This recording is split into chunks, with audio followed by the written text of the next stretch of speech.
Nesta manhã, Brasília amanheceu em pânico geral. Nós vamos falar sobre isso. A CPMI do INSS cancelou os depoimentos previstos para esta segunda-feira, frustrando avanços nas investigações sobre o esquema bilionário de descontos irregulares em aposentadorias. Os depoimentos de Paulo Camizotti, por atestado médico de última hora, e do deputado Edson Araújo, por recomendação médica após cirurgia recente, foram adiados. O presidente Carlos Viana criticou protelatórios e ameaçou medidas como condução coercitiva. Camizotti tem habeas corpus de Flávio Dino, garantindo o direito ao silêncio. Como é que pode isso, né? As denúncias explodindo, a polícia querendo investigar, e aí você tem, do lado da justiça, aquele que poderia acelerar e ajudar na investigação de irregularidades acaba dificultando as investigações. Bom, não dá para entender.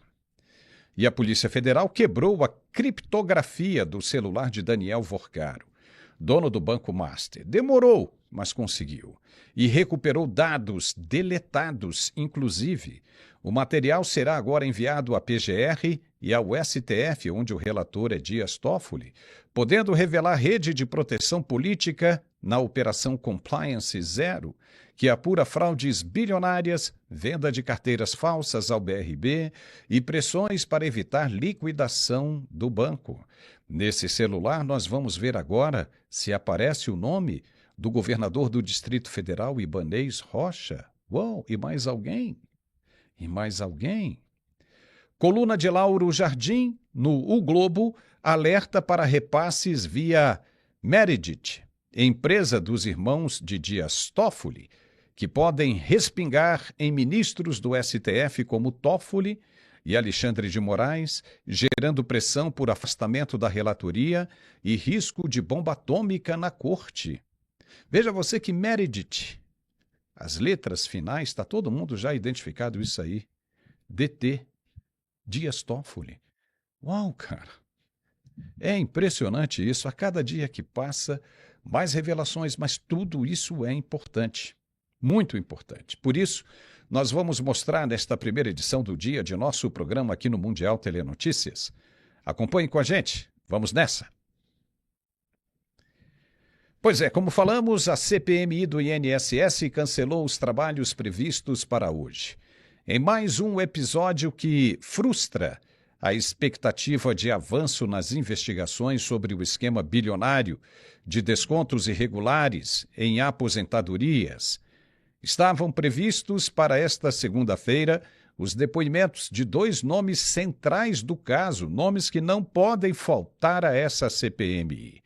O do empresário Paulo Camizotti, filho e sócio de Maurício Camizotti, apontado como um dos principais operadores do esquema, e o deputado estadual do Maranhão, Edson Araújo, do PSB, investigado pela Polícia Federal na Operação Sem Desconto. A comissão tinha reunião marcada para as 4 da tarde desta segunda-feira. Pelas redes sociais, Carlos Viana informou que nenhum dos dois depoimentos será realizado hoje. No caso do deputado Edson Araújo, do Maranhão, a justificativa foi médica. Segundo o senador Carlos Viana, apesar de a junta médica do Senado considerar que ele estava em condições de prestar depoimento, pois o parlamentar passou recentemente por uma cirurgia e não deve se deslocar até Brasília neste momento. Apesar disso, dele estar bem, dele poder prestar esclarecimentos, ele não deve se deslocar até Brasília. A oitiva, segundo Carlos Viana, será remarcada para data oportuna, mas não vai escapar. Não vai. Já o depoimento de Paulo Camizotti foi cancelado após a apresentação de um atestado médico de última hora, alegando impossibilidade de comparecimento. A situação gerou reação dura do presidente da CPMI. Pelas redes sociais, Carlos Viana afirmou que a comissão não vai aceitar expedientes protelatórios como esses, nem o uso de atestados médicos para esvaziar as investigações. e que medidas legais e regimentais poderão ser adotadas, inclusive condução coercitiva, se necessário for. Ou seja, vão pegar o cara e conduzir à força para prestar depoimento. O empresário já havia conseguido um habeas corpus concedido pelo ministro Flávio Dino, garantindo o direito de ficar em silêncio durante eventual depoimento à CPMI. É impressionante isso. Todo mundo entra com pedido de habeas corpus para ficar em silêncio. Se o cara não deve nada, por que ficar calado? Ele teria obrigação, é bom até para ele, esclarecer o que estão revelando, estão acusando ele de participação em falcatruas e irregularidades. Não seria o certo falar, mas chega lá e diz, eu não vou falar. Mas você não vai falar, então você está admitindo a sua culpa. Vamos ouvir aí o que pensa Alfredo Bessoff. Hoje estamos apenas com o Alfredo. Alfredo, seja muito bem-vindo. Boa tarde. Como é que foi o fim de semana? Tudo certo por aí? Não, tudo tranquilo, né? Dentro da normalidade de um país chamado Brasil, vamos dizer que estar tudo tranquilo não quer dizer que nós tenhamos tranquilidade assim num nível tão elevado. Mas eu quero saudar muito e especialmente aos nossos espectadores que estão nos acompanhando nesse dia, como nos acompanham no dia a dia. Pessoal, eu quero que as pessoas prestem atenção em um detalhe muito, mas muito importante. Existe toda uma estratégia de blindagem dessas pessoas. É atestado médico, é habeas corpus, é proteção da mídia, é tia que ficou doente, é unha encravada, é dor de dente, é queda de cabelo. Pessoal, na verdade, isso, na minha opinião, é apenas e tão somente um jogo de confissão de culpas. Sejamos francos.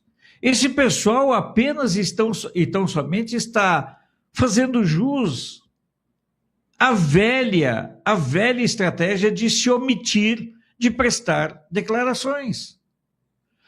As coisas todas estão postas. Tudo está do conhecimento. Por que razão continuar negando? Porque lá na frente eles sabem que poderão contar com subterfúgios jurídicos, poderão contar com beneplácitos de interpretação, alguma vírgula, um CEP errado, até mesmo para anular todo um processo como nós já tivemos no Brasil. É lamentável, mas é lamentável mesmo, que nós estejamos vivendo em um país onde a impunidade seja a norma principal. Eu digo para vocês, nós vivemos em um país onde nós partimos do princípio da impunidade. Nós estamos vivenciando uma situação patética, assustadora e reveladora. A impunidade dessas pessoas é algo que causa revolta no ser humano. Porque nós, os humanos, nós não temos acesso a esse nível de cumplicidade. Nós não conseguimos contar com essa generosidade da estrutura institucional para nos proteger.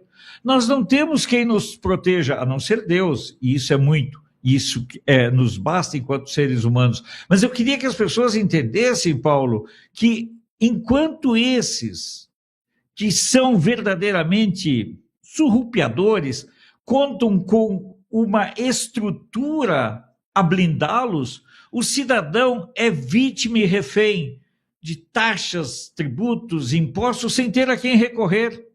Nós, quando erramos qualquer valor numa declaração de imposto de renda, nós somos penalizados. Se nós tivermos um ganho um pouco maior, nós somos atingidos por esse tipo de, digamos, irmão digital. Mas eles podem tudo.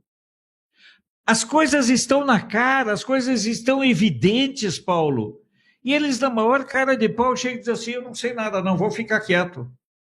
Olha, no meu tempo, falava-se muito que quem cala consente, Paulo. Agora, a impunidade garante para essas pessoas um salvo-conduto inaceitável. Eu digo para vocês, nós temos que repensar o Brasil. para repensar o Brasil, uma das principais ações é acabar com a impunidade? Olha, o que mais assusta é a conivência do STF em conceder habeas corpus para o cara ficar calado. Ah, a Constituição prevê isso, mas isso depende da interpretação. Quando os caras querem interpretar algo que convém com eles, eles não interpretam. Não condenaram Jair Bolsonaro e toda a turma com base em delação, sendo que, em outras épocas, os próprios ministros disseram que delação era a prostituta das provas, né? Se não tem prova para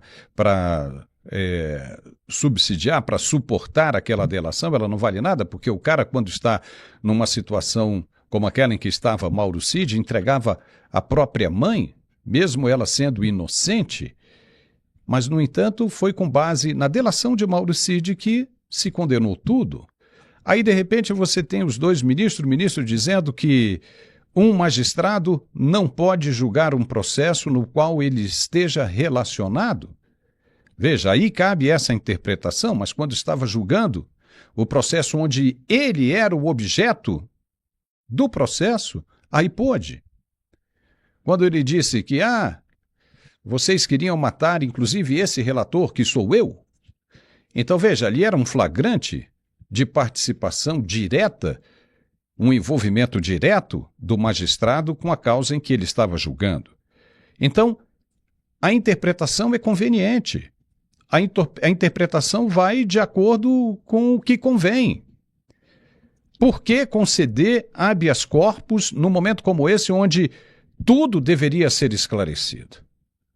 A justiça, o magistrado, tinha a obrigação de falar, não, você tem que falar.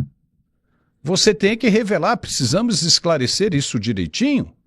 Foram bilhões e bilhões de reais desviados do INSS, roubados de vulneráveis, de idosos, pensionistas, aposentados. E aí? Não, fica calado, não fala nada.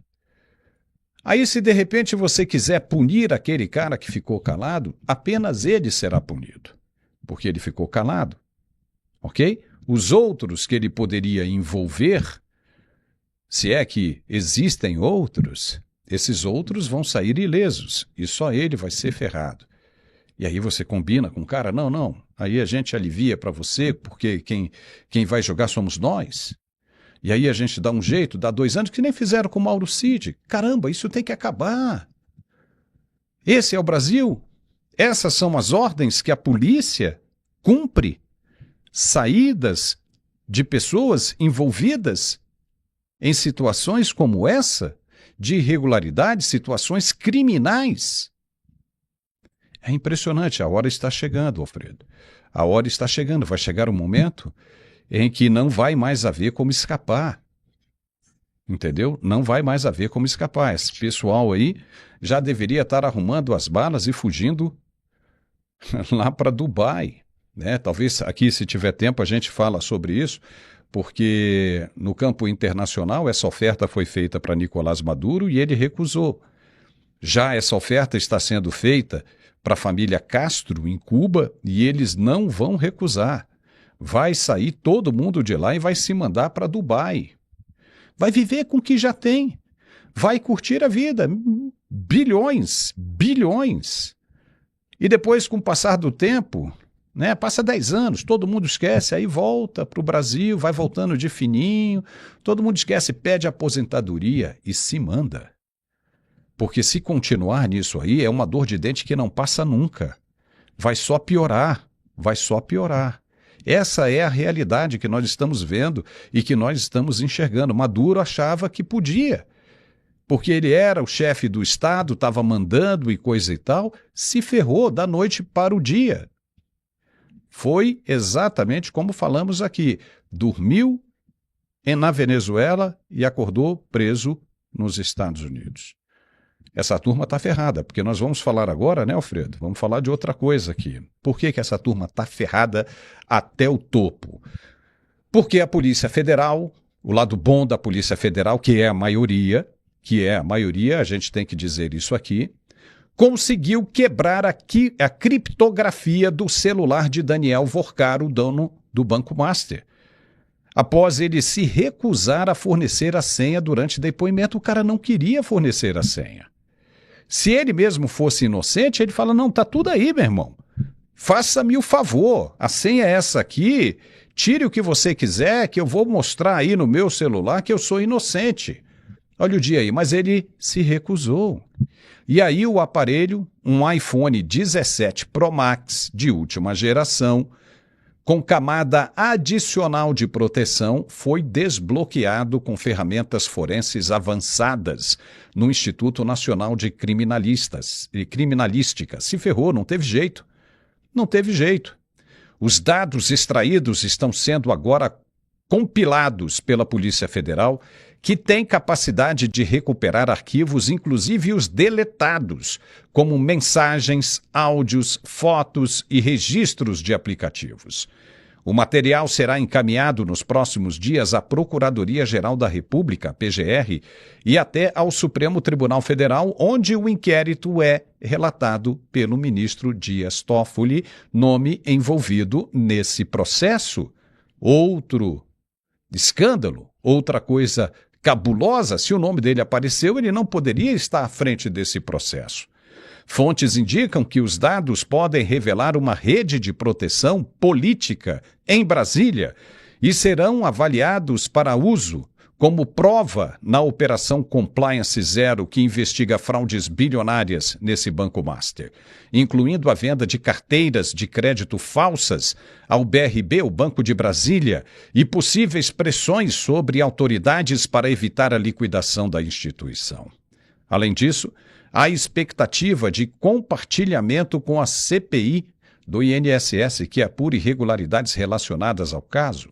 A quebra do sigilo é considerada um trunfo pelos investigadores e avança após a segunda fase da operação em janeiro de 2026. E uma informação divulgada pelo colunista Lauro Jardim, do jornal O Globo, está esquentando o mercado em Brasília. Muita gente não está conseguindo dormir, está desesperada. O pânico tomou conta, porque essa informação aponta para um possível escândalo envolvendo os ministros do STF, no caso do Banco Master, onde repasses financeiros teriam acontecido por meio da empresa Meredith, pertencente aos irmãos do ministro Dias Toffoli.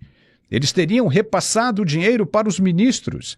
Segundo o Jardim, ministros do STF foram avisados de que as investigações sobre o Banco Master poderiam respingar com força na corte, com acusações de que dinheiro do banco foi transferido para a Meredith, que presta serviços ao STF e ao CNJ. Como é que uma empresa de participação donas com o sobrenome Dias Toffoli vai prestar serviços ao CNJ e ao STF, sendo que o ministro é um Dias Toffoli? Como? Pois o jurista André Marcília analisou bem essa questão e analisou se essas alegações forem mesmo comprovadas. Ele disse, e investigadas a fundo, elas poderiam representar a queda de ministros, como Dias Toffoli e Alexandre de Moraes, devido à gravidade das implicações éticas e legais. A pressão no STF aumenta para que Toffoli se afaste da relatoria do caso Master, com debates sobre o retorno do processo à Justiça Federal para reduzir o desgaste da corte. Mas fontes indicam que os depoimentos recentes e essa quebra de sigilo do celular de Vorcaro podem revelar uma rede de proteção política em Brasília, incluindo possíveis pressões para evitar a liquidação do banco. O escândalo ganha tração nas redes sociais, com posts viralizando sobre a bomba atômica que poderia implodir o STF de vez. E especialistas alertam para o risco de destruição de provas e manipulação de arquivos. É importante prestar atenção nisso, porque se é uma bomba atômica, se o celular foi apreendido, os policiais, os agentes, os peritos vão ver o que está ali, e se o que aparecer ali envolver os ministros Dias Toffoli e Alexandre de Moraes, como é que vai ficar? É preciso muito cuidado, mas muito cuidado para que isso não aconteça, a destruição das provas. Isso tem que ser tratado com muito cuidado. Alfredo Bessoff, é complicado isso, não é? Isso deixou agora, que nem você esfregou as mãos, tem muita gente assim, esperando para ver o que vai acontecer. E os caras continuam insistindo, não era hora dos caras se mandarem, pedirem para sair, pelo menos até que as coisas se esclareçam de vez? O que você acha? Paulo, eu acredito que a grande questão que envolve tudo isso aí é a sensação de que nada irá acontecer a eles. Sinceramente, eu observo que essas pessoas estão tão certas da impunidade que elas não temem qualquer descoberta, ou se for descoberta, será entre eles. Até esses dados chegarem ao nosso conhecimento, eles passarão por muitas mãos, e mãos que são hábeis na arte de reescrever a história. Esse sim é um grande problema que eu vejo, Paulo. Eu vejo que todos nós estamos, num certo sentido, nos sentindo idiotas. Veja bem, os dados do celular serão remetidos para quem? Para a PGR. Alguém, assim, com toda a ingenuidade possível, consegue acreditar que se houver coisas cabulosas nesse cenário, isso se manterá dentro dos processos? Ou esses documentos, subitamente, alguém apertará o Ctrl Del? Eu tenho muito medo do que pode acontecer, porque Brasília, ninguém mais dorme. Em Brasília, o nível de pânico e de apreensão é gigantesco. Como diz aquela repórter, aquela jornalista, com muitas fontes dentro do governo, se essa história do Master avançar verdadeiramente, a República cai. Cai tudo. Porque existe praticamente uma profanação da vida pública. Talvez seja assustador a gente chegar nesse nível, mas o que aconteceu ao longo dos últimos anos, Paulo, foi verdadeiramente um processo de profanação e de vulgarização. Não há mais parâmetro, não há mais nenhum tipo de limite entre o que nós estamos vendo e aquilo que nós estamos imaginando. Paulo, imagina o seguinte, os caras conseguiram quebrar as proteções, as camadas de proteção do iPhone, que não conseguiram quebrar até hoje do Adélio, sejamos francos. Olha como é que é complicado isso. O celular do Adélio continua inviolável, mas agora o do Vorcaro pegaram. E esses dados imediatamente serão remetidos para quem? Para a PGR, que funciona como um escritório de despachos a serviço do STF, não como uma estrutura independente, como sempre foi, como necessita ser. Então nós estamos observando, e é isso que é o interessante pelas redes sociais, nós estamos observando que todo o circo está sendo exposto, todo esse banquete de obscenidades está sendo exposto. Tem uma obra muito clássica na literatura, que é o Banquete de Platão, e que vale muito para a realidade de Brasília hoje. É uma exposição sistemática das vicissitudes de um sistema que não consegue se manter mais. Um sistema que não tem capacidade de se regenerar, porque para se regenerar ele precisaria obrigatoriamente fazer uma asepsia interna e uma acepção das pessoas, aquelas que servem daquelas que não servem. Quando puxa todo mundo para o mesmo balaio, o que acontece? Se todo mundo é corrupto, o que vai ter? A dosimetria da corrupção é que vai contar? Não, você roubou 2 bilhões, o outro roubou 50 bilhões. Meu pai já dizia, ladrão Não é a quantidade, mas é a intenção do ato em si. Então, nós estamos vivendo um momento de profundas revelações e, ao mesmo tempo, um processo bastante assustador, um processo político onde as partes começam a se precaver. Como farão, Paulo, para sobreviver é o grande enigma.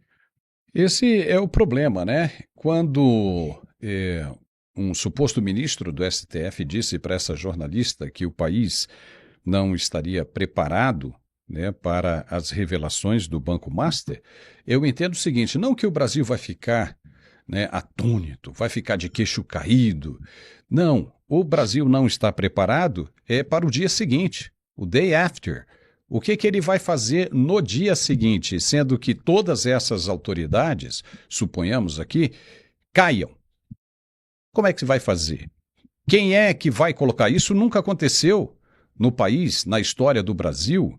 Então, as autoridades brasileiras, a legislação não sabe como fazer. Porque quando é um só, beleza.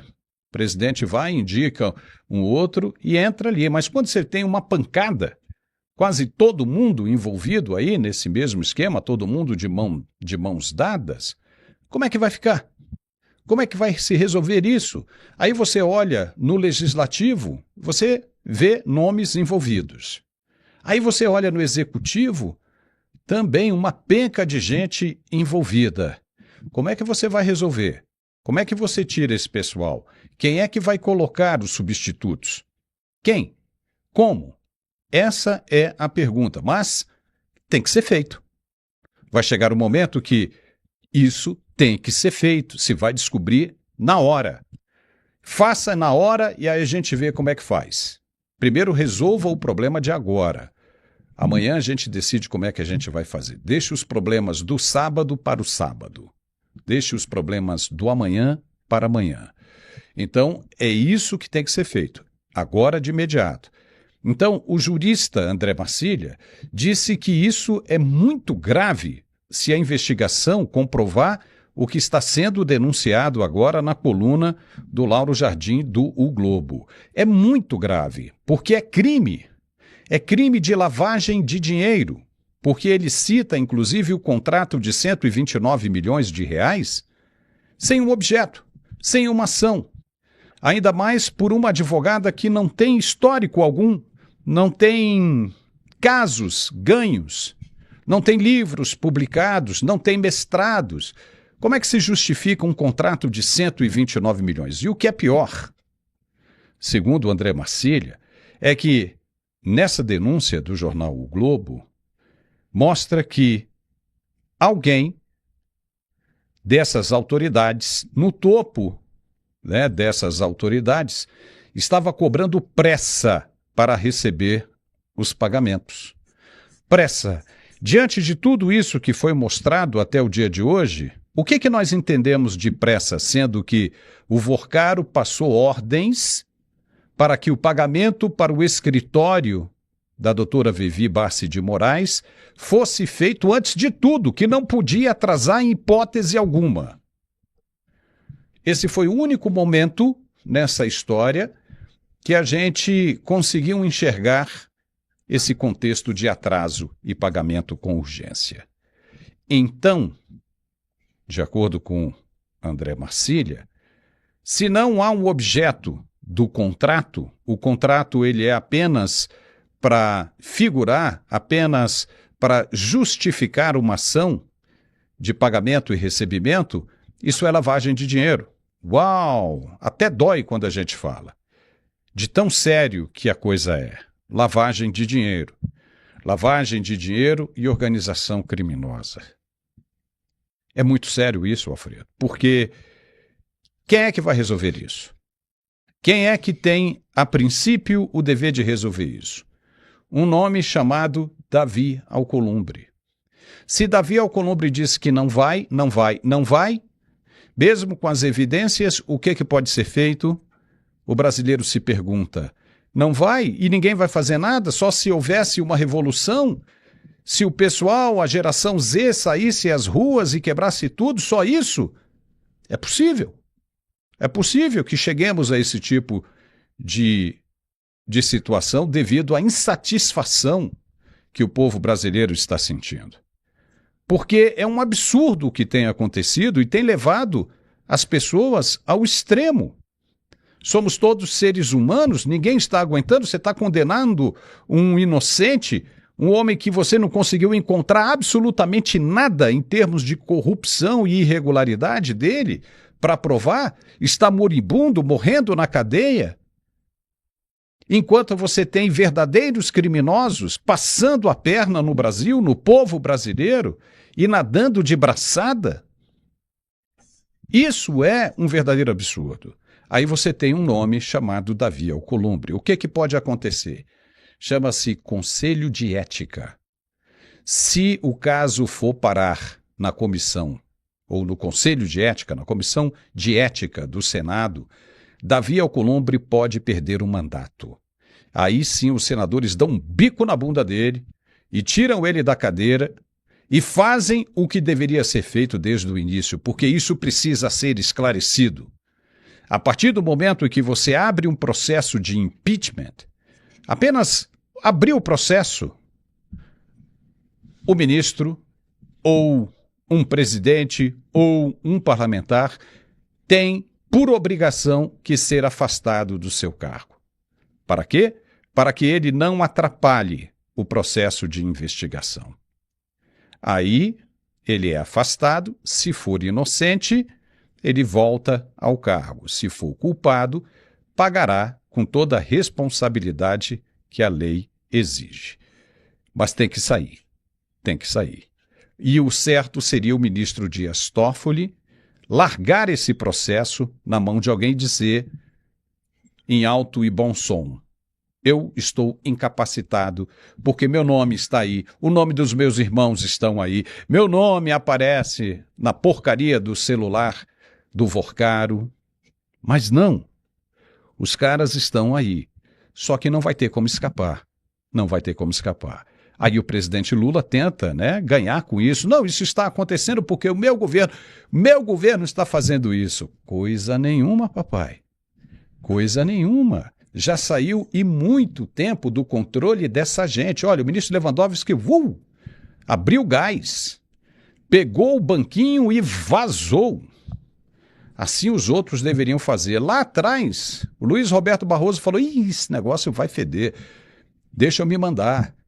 Soltou a bomba nos outros que acham que conseguem segurar, que vão fazer de tudo para segurar e vão só piorar a situação deles mesmos. Olha o que aconteceu com Nicolás Maduro. Alfredo, quero ouvir o seu pensamento. Olha, eu tenho um pensamento muito claro em relação a tudo o que está acontecendo. Eu parto do princípio de que tem um grande responsável pelo estado das coisas que nós vivemos. Esse responsável é o Senado Federal. E eu não tipifico na figura do Alcolumbre, porque, na minha opinião, é muito mais complexo. O Alcolumbre, na verdade, ele é, digamos, a figura sob medida para atender aos interesses tanto de senadores coniventes quanto dos omissos. Observem, o Davi Alcolumbre foi colocado como presidente do Senado não pelos senadores. O Davi Alcolumbre foi uma escolha da corte. Por quê? Porque na sua gestão anterior, o Alcolumbre já tinha cumprido fielmente todos os compromissos que assumiu. Ele rasgou, jogou na lata do lixo dezenas de pedidos de impeachment de ministros da STF. Então, o que você... Não, esse é dos nossos, nesse dá para confiar. Na medida em que dá para confiar nesse, vamos mantê-lo nessa posição de destaque. E os senadores, os boquirrotos que vêm a público gargantear, opa, não podemos, não é possível, nós temos que fazer uma coisa. Quando vão conversar com o Alcolumbre, ficam de novo numa situação de cumplicidade. É um grande circo. Eu já conversei com as pessoas, eu falo com as pessoas, eu já fui assessor no Senado, eu cansei de ver brigas combinadas entre senadores. Está aqui a cópia do discurso que eu vou fazer contra você. Poxa vida, mas você vai botar a empresa da minha amante no meio das alegações? Não, fica tranquilo. Sabe, é esse o nível do nosso Senado. E aí nós temos que entender claramente que nós precisamos limpar o Senado. Me desculpem aqueles que pensam que o mal do Brasil está no STF. Não, o mal no Brasil está exatamente no Senado por sua omissão, pelo rabo preso. É aquilo que você falou. Eu digo para as pessoas, se demitirem os 11, atualmente são 10 ministros do STF, podem ter certeza que o Lula pode indicar 11 piores, mais desqualificados, mais comprometidos do que os atuais, e o Senado irá aprovar. O grande problema no Brasil está na omissão do Senado, na covardia dos senadores. Quem pode colocar um freio, quem pode colocar um limite na ação destrambelhada, extraconstitucional do STF é apenas e tão somente o Senado. Mas os senadores precisam do Davi Alcolumbre. Olha, eu já vou além, viu, Alfredo? Eu acho que o problema do Brasil está na Praça dos Três Poderes. Se eles entregarem ali, botarem ali de mãos dadas, eles conseguem dar um abraço. Só para você ter uma ideia, o tanto de gente que está com problema ali. Eles conseguem dar um abraço no Supremo, no Congresso e no Palácio do Planalto e voltar pelo panteão ali da Liberdade, por trás daquele mastro da bandeira, e se encostarem ali, de mãos dadas, para você ver o tanto de gente que tem responsabilidade nisso aí. Por isso o Congresso inteiro deve ser renovado. Eu já falei isso aqui uma vez. Renove o que você puder, todinha. Ah, mas aí não tem tanta gente para substituir. Bom, esse é o segundo passo. Primeiro passo, primeira métrica sua será renovar o Congresso inteiro. Faltou gente? Aí você vai naqueles que você já sabe que faz a coisa certa, que tem lutado. Aí você vota nesses caras. Aí a gente consegue renovar tudo isso aí. Só o Senado são 2/3. 1/3 ainda vai ficar aí, como gente, como esse senhor que comanda o Congresso Nacional. Mas eu quero chamar a atenção aqui por um comentário, né, de um membro do nosso canal. Aliás, ela é muito bonita, eu estou vendo a foto aqui, é a Isabel Donas. Isabel, olha, você é muito bonita e obrigado aqui pelo seu comentário. Eu acho que vale a pena a gente comentar. Ela diz o seguinte: Paulo, você me deu uma bronca, viu, Alfredo? Ela me deu uma bronca aqui. Paulo, você não pode ficar dizendo sempre isso, para esses ladrões irem para Dubai. Que merda é essa? Criminoso tem que pagar e não fugir. Pare com isso. Essa sua fala é vergonhosa. Ainda bota 3 carinhas assim, bem brutas. Eu vou dizer o seguinte, por que eu falo isso? Porque o primeiro passo, Isabel, é a gente estancar a coisa. Você tem que estancar a coisa. E você tem que dar uma porta de saída para que essas pessoas larguem isso. Se você vai falar agora que elas têm que ir para a cadeia, todos nós sabemos.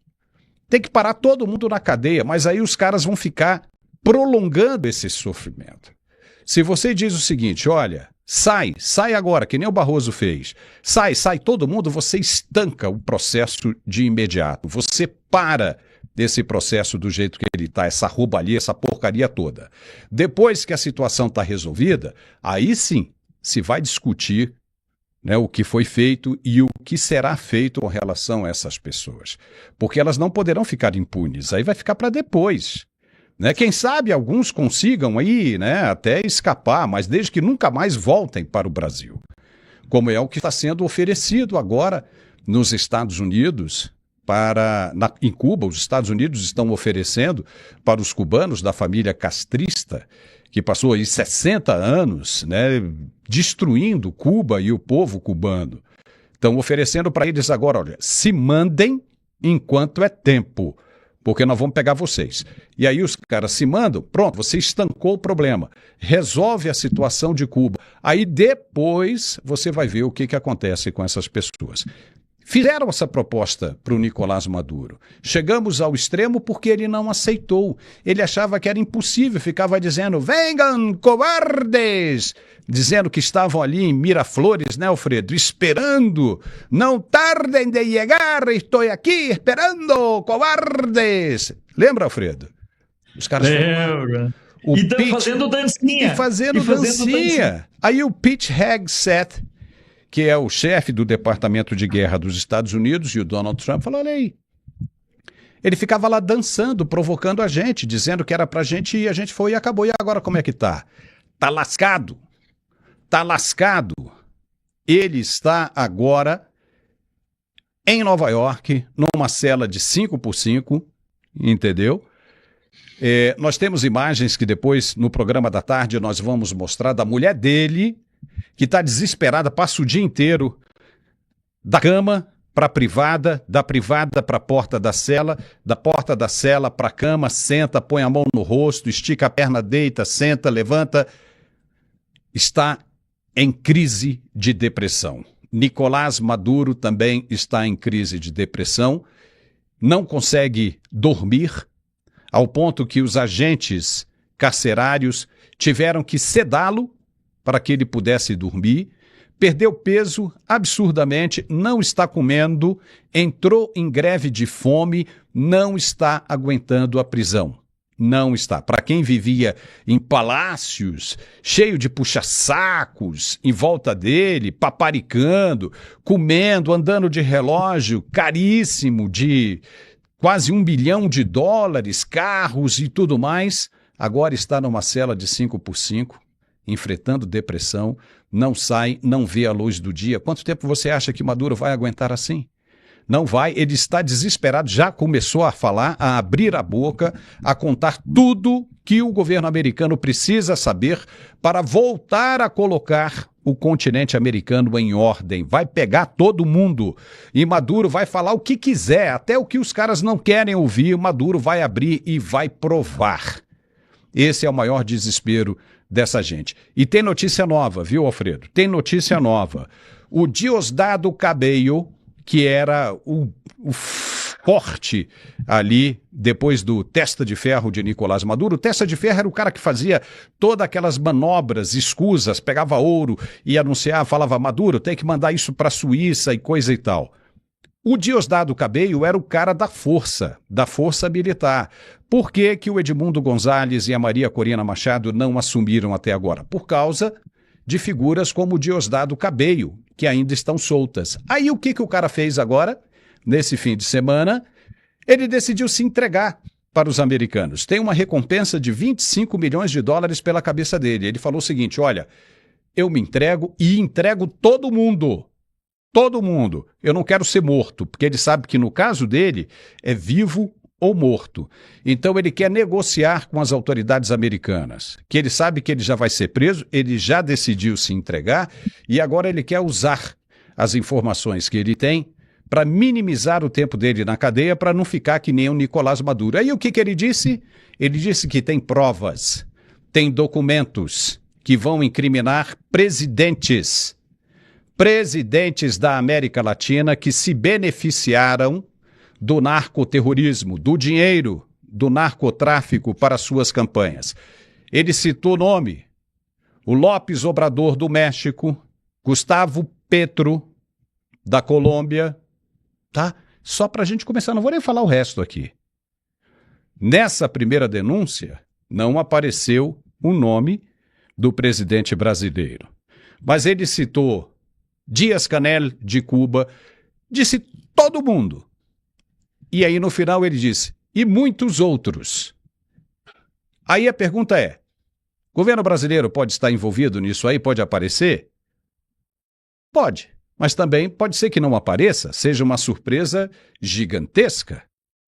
Mas lá na Venezuela e nos Estados Unidos estão tratando essa possibilidade como muito remota, dado a proximidade dos dois governos durante esse tempo todo. Afinal de contas, a Venezuela deve fortunas ao governo brasileiro, dinheiro do povo emprestado via BNDES. Não uma, mas várias vezes, não só no governo Lula, mas também no governo Dilma. Em troca de quê? Quando começaram a surgir essas denúncias contra Maduro, Maduro fez pressão em cima do governo brasileiro, do Lula. E aí, o Lula sem jeito e coisa e tal. Por quê? Sabe-se lá se os caras têm realmente essas provas? E se eles tiverem? E se o Diosdado Cabello apresentar isso aí? Aí vai todo mundo pro mesmo balaio, papai. Não vai ter escapatória. Não importa se seja presidente, se seja vice-presidente, vai ter que pagar por isso. Maduro agora em crise profunda de depressão e greve de fome. O que você acha, Alfredo? Eu acho o seguinte, qualquer desgrama para o Maduro é pouco. Me desculpe, eu penso o seguinte, o Maduro, ele partia daquela empáfia, aquela soberba. Eu conheci muitas pessoas assim, que passaram a vida toda numa situação de arrogância e tudo, e quando se defrontam com a morte, elas, poxa, será que ainda dá tempo de eu salvar a minha alma? Alfredo, como é que é essa questão como é que Deus administra a questão do perdão? Pessoal, o Maduro não tem perdão. Eu não tenho nenhuma dó. Ele matou pessoas, torturou, estuprou, violentou, roubou, destruiu um país, mandou mais de 7 milhões de venezuelanos para fora, por causa de perseguição, por causa de fome, por causa de miséria. Qualquer ação do Maduro não me comove, pelo contrário. Eu penso claramente que o Maduro é um verme, mas ele não é um verme sozinho. Você sabe quem outro cara que está muito querendo pousar agora de suprassumo da honestidade? O Zapatero, ex-presidente do governo espanhol, também ligado ao PSOE, Partido Socialista Obrero Espanhol, do atual presidente Pedro Sánchez. Então, quando esses caras caem, Paulo, eles de repente descobrem, poxa vida, não, eu fui bonzinho, fizeram isso, mas eu não sabia que estavam torturando, eu não sabia que a cabeça do João Batista era a cabeça do João Batista, não, o que é isso? Eu apenas estava ali olhando o espetáculo deprimente do qual eu era o mentor. Então, é interessante observar, eu vi alguns vídeos do Maduro e da Sila Flores, verdadeiramente são motivos de riso. Quer dizer, aquelas pessoas com toda a sua soberba, Paulo, com toda a sua arrogância, com todo o seu poder, reduzidos a pouco mais do que dejetos humanos. O Maduro hoje é apenas um cadáver, aquilo que o Fernando Pessoa tipificou num verso magnífico. O Maduro não passa de um cadáver adiado. Ele é a figura própria da decadência. As últimas imagens, o Maduro está começando a ficar curvado.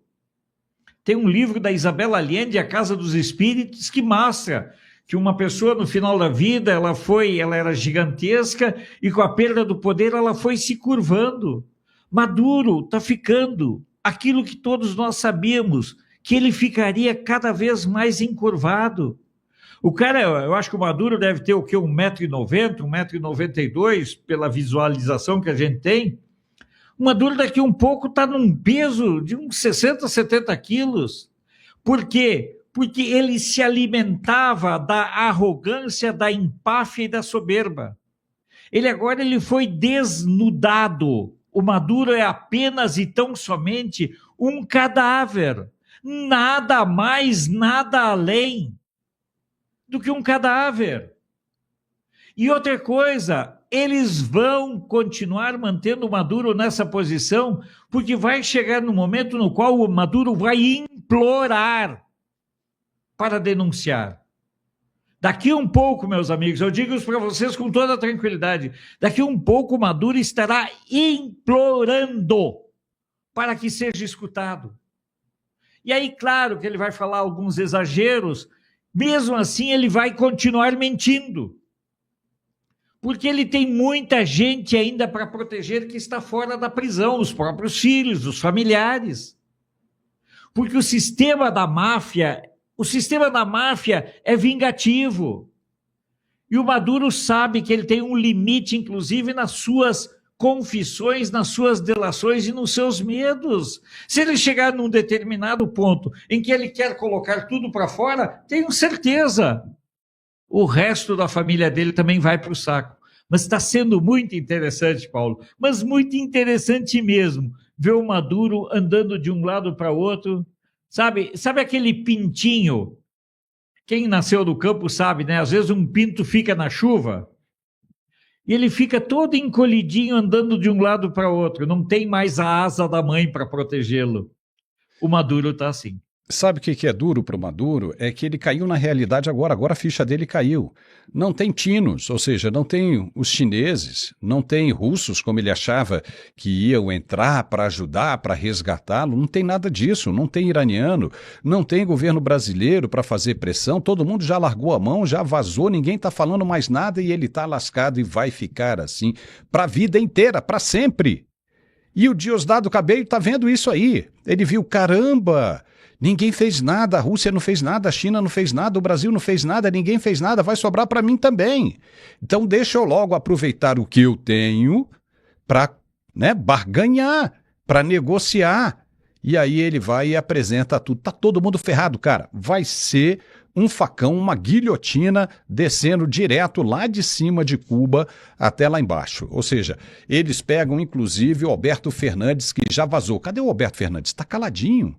Está lá na Espanha, caladinho, porque ele sabe que ele também recebeu verbas do narcotráfico e está lascado. E olha, tem gente dizendo aqui, né? São todos eles filhos de Deus, serão perdoados e coisa e tal. Sabe o que me lembra, Alfredo? Você esteve lá em Fátima, você me trouxe, né, alguns presentes de Fátima, né? E eu lembro que em uma das aparições da Virgem Maria para os 3 pastorinhos, né, ela disse o seguinte: primeiro porque você tinha Francisco, Jacinta e Lúcia. Né? O Francisco ele só via, ele não ouvia. A Jacinta via e ouvia, mas não falava com Nossa Senhora. E Lúcia era o pacote completo, né? Pacote prêmio, né? Ela via, ouvia e falava. E aí a Europa estava vivendo, rapidinho, eu vou contar isso aqui. A Europa estava vivendo a peste espanhola. Lembra aquela peste que acabou, né, dizimou a Europa quase que por inteira. E aí, numa dessas aparições, a Jacinta pegou na saia de Lúcia e falou: Lúcia, pergunta à Virgem se a Odete, que tinha morrido há 2 semanas, já estava no paraíso. A menina tinha 15 anos, Alfredo. E Lúcia perguntou: ela já está no paraíso? Tinha morrido de peste espanhola. E a Virgem Maria disse: sim, ela já está no paraíso. Aí todos eles ficaram animados, né, os 3. Aí a Jacinta foi e falou de novo: pergunta se a Maria, que era uma outra amiga delas, que também tinha morrido há 1 semana, tinha 16 anos, isso em 1917, pai. 1917, pegou e pergunta se Maria também está no paraíso. A Lúcia perguntou e Nossa Senhora teria dito: não, ela não está no paraíso, ela está no purgatório e vai ficar até o fim do mundo. Veja aí, papai, que uma menina de 16 anos, em 1917, que você não tinha internet, não tinha telefone celular, você não tinha inteligência artificial, o que uma menina de 16 anos fez para ficar no purgatório até o fim do mundo? Então aí você acha o quê? Que todo mundo vai ser perdoado? Não vai não, papai. Não vai não. E olha, nessa aparição, né, nós tivemos aí 3 revelações. 3 revelações. Nós temos a revelação de que o inferno existe, porque aí foi nessa aí que mostraram o inferno para os 3 pastorinhos, que existe o purgatório e que o mundo vai acabar um dia. E nem uma menina de 16 anos, numa época, né, teoricamente pura, escapou do purgatório. Aí você vai dizer que esses caras que estão fazendo essa palhaçada toda, que é como se fosse o Epstein do Brasil, o Jeffrey Epstein do Brasil, esses cantos, você acha que neguinho vai escapar? Vai nada, papai. Vai nada. Entendeu, Alfredo? Desculpa aí porque eu me alonguei. Tem nada não, sempre é bom. Eu penso muito na questão da fé nesses momentos. Eu não tenho pena nenhuma, não tenho comiseração, não tenho nenhum sentimento de piedade por Dias-Canel, por Ortega, por Rosélio Murilho, por ninguém, por nenhum desses tiranos. Quantas pessoas, observem, quantos mortos o Maduro carrega nas costas? E por analogia, tantos outros, quantos mortos carregam nas costas? Eu quero que ardam ad infinitum, ad eternum, lá no mármore do capeta. Não quero que durmam no colo do capeta, no calorzinho do capeta. Eu não quero ter pena dessas pessoas, não. Eu não acredito, me desculpem, eu sou cristão, sou luterano, mas eu não acredito na remissão dos pecados de um cara que nem o Maduro, que nem o Ortega, que nem o Rosélio Murillo, que nem esses assassinos, que nem essa turma toda. Por isso que eu quero que fique bem claro, eu não tenho pena dessas pessoas. Não tenho pena dessas pessoas. Simples. E vou continuar mantendo essa posição. Pena eu tenho das famílias que tiveram seus bens dizimados, que tiveram vidas destruídas. Desses eu peço que Deus conforte os familiares.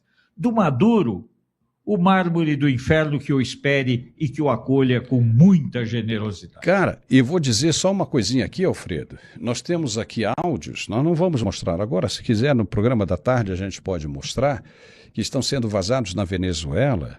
E não são áudios de inteligência artificial, não. Esses são áudios verdadeiros do Nicolás Maduro mandando cortar as pernas de jovens manifestantes contra o governo dele, mandando metralhar, falar, olha, mate e mate o máximo que você puder. Falando ali para os caras, passando ordem para o Diosdado Cabello, para tudo isso, foi liberado pelo próprio Diosdado. Então, mandando matar sem pena quem fizesse oposição ao governo dele. Para você ter uma ideia, teve um líder da oposição que foi libertado do presídio e aí ainda agentes secretos ainda espalhados pela Venezuela raptaram esse líder. Mas o que nós já sabemos é que ele já foi solto de novo. Por quê? Porque a pressão está muito grande. A Venezuela não adianta que os caras não vão ressuscitar o regime chavista. Não vão. Como, por exemplo, esse regime que está hoje no Brasil, isso vai acabar também. Não há como isso seguir adiante. Não há. Não há. É o seguinte, é a chegada dos novos tempos. Não há mais como. Você já, a partir do momento que você tem agora internet, inteligência artificial, a liberdade das expressões, da informação, não há como você segurar. Não há como você ter, de agora para frente, o que nós tínhamos no século passado ou no século retrasado. Isso não mais vai voltar. Muito embora essas pessoas que pertencem a esses séculos estejam ainda no comando da autoridade no Brasil. Isso vai passar. Isso vai passar e nós vamos viver tempos totalmente diferentes. Nós vamos ter na frente a inteligência artificial auxiliando os governos estaduais, federais, municipais, aonde você puder imaginar.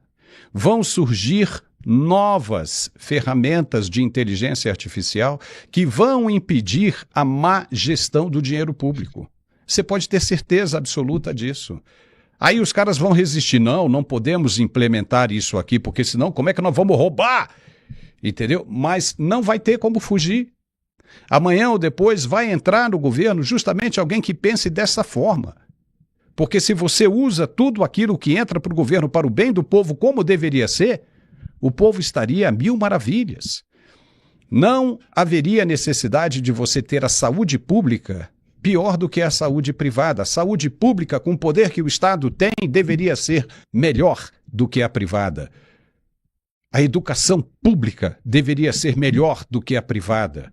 A segurança deveria ser a melhor do mundo se você usa os recursos como devem ser usados.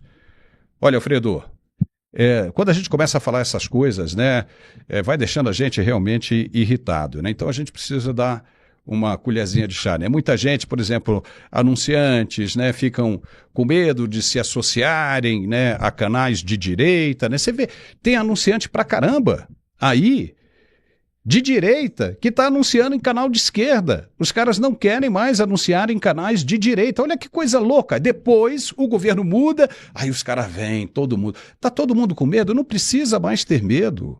É só chegar e mostrar. Nós temos um aqui que permanece com a gente o tempo todo, que é isso aí, ó. Uma Noite em Sevilha. Você quer ajudar o nosso canal a se manter aqui firme todos os dias, trazendo a informação nua e crua para você, doa quem doer? Então, acesse isso aí, ó. etielojavirtual.com e faça o seu pedido hoje mesmo. E outra, não é só para ajudar o canal, não. Eu tenho certeza que essa é uma troca muito viável, tá? A relação de custo-benefício é top. Você vai gostar do que você vai receber em casa. Tenho certeza absoluta disso. Acesse agora mesmo o site que está aparecendo, Etier Loja Virtual, e faça o seu pedido do perfume, o mais sensacional que você vai encontrar. Não tem árabe melhor do que esse, não tem esses grandes perfumes aí, pelo menos eu acho. Entendeu? Ele é muito bom. E o pessoal ainda colocou um nomezinho ali, Etier, eu acho que foi para homenagear a gente aqui, mas é muito legal. Pode pedir que você vai gostar, você vai se surpreender. Uma Noite em Sevilha, apenas no etielojavirtual.com. Obrigado. Alfredo, suas considerações finais, chegamos ao final do nosso programa. Bom, é engraçado que você tocou num assunto e eu preciso falar. Eu recebi hoje a visita de um amigo, empresário, que eu fui pedir um patrocínio para o canal de Brasília. E ele chegou e disse para mim assim, eu não posso patrocinar, Alfredo. O teu canal é muito agressivo, você fala as verdades, o povo quer fantasia. É isso. Eu recebi essa pessoa, um empresário de sucesso, me dizendo isso. Não, Alfredo, sabe, eu não posso aparecer no teu canal porque, sabe, os meus clientes podem não entender. Sobre as brutalidades, eu gostaria de sugerir para as pessoas que olhem um filme chamado Sangue e Honra. Por que eu lembrei desse filme, Paulo? Eu não sou muito chegado em cinema, mas esse filme Sangue e Honra tem uma cena que as pessoas irão lembrar disso que o Maduro mandou fazer, quando o cara corta os pés dos adversários políticos de então. É uma história de templários, eu sou um cara que gosto da história dos templários, e é interessante, se vocês puderem olhar esse filme, chama-se Sangue e Honra. Eu vou dizer uma coisa, como diz a moça do café, ela chegou e disse assim, parece um açougue, mas é, de tanta carnificina. Mas o que me chamou mesmo a atenção foi a brutalidade repressiva. E quando você olhar no filme as pernas sendo cortadas dos adversários, vocês lembrarão do que o Maduro mandou fazer. Paulo, o nosso desafio é não desistir. O nosso desafio é entender que o nosso enfrentamento e a nossa guerra é espiritual. Vocês viram o que aconteceu numa igreja no interior de Minas, um padre atacando, dizendo que quem concorda com Nicolas deveria sair da igreja porque ele não daria a Eucaristia para quem quem concordasse com Nicolas. Pessoal, lembre-se, a nossa guerra é espiritual. E o principal nesse momento é nós reforçarmos a nossa fé sendo compreensivo, sendo cristão, com todas as formas que nós entendemos e interpretamos a palavra. Agradeço demais da conta, Paulo, por esse espaço que você nos concede, aos nossos net-espectadores, e eu quero lembrar, eu desculpo pessoas, quem perdoa é Deus. Um abraço, Paulo, uma alegria muito grande, mandar um abraço para o Guilherme, para todo o pessoal, sabe, para o Rafael, para todo mundo que faz o Mundial Telenotícias. Um abraço, até amanhã. O Matheus também, o Matheus também. O Matheus é gente boa. Mateus. Olha, só para encerrar, Alfredo, né, tem um membro aqui do canal dizendo o seguinte, Paulo, todo pecado será perdoado, né? Deus diz que só não aquele que blasfemar contra o Espírito Santo. É exatamente isso. Né? Todo mundo, né, na hora H ali, se arrepender, vai ser perdoado. E até depois, com muita reza, vai ser perdoado. Mas aquele que blasfemar contra o Espírito Santo, blasfêmia contra o Espírito Santo, esse não será perdoado. Só que é o seguinte, Deus também disse que o corpo humano é a morada do Espírito Santo. Aquele que atenta contra o corpo humano também atenta contra o Espírito Santo. Preste bem atenção nisso. Tá bom? Então, olha, um forte abraço a todos. Alfredo, muitíssimo obrigado. Amanhã estamos de volta com a presença do Carlos Dias, ao meio-dia em ponto. Lembrando que logo mais, 5:45, estamos de volta hoje para falarmos mais sobre essa situação da Venezuela que está pegando fogo. Nós vamos falar com o nosso comentarista de geopolítica, Gerson Gomes. Tá bom? Um forte abraço. Esse é o nosso ponto de vista. Me desculpe, né, se você não concorda ou se você concorda, porque esse é o nosso objetivo, é trazer aqui a oportunidade de você participar, interagir e formar a sua própria opinião. Esse é o nosso papel. Um forte abraço, obrigado pela companhia e até a próxima.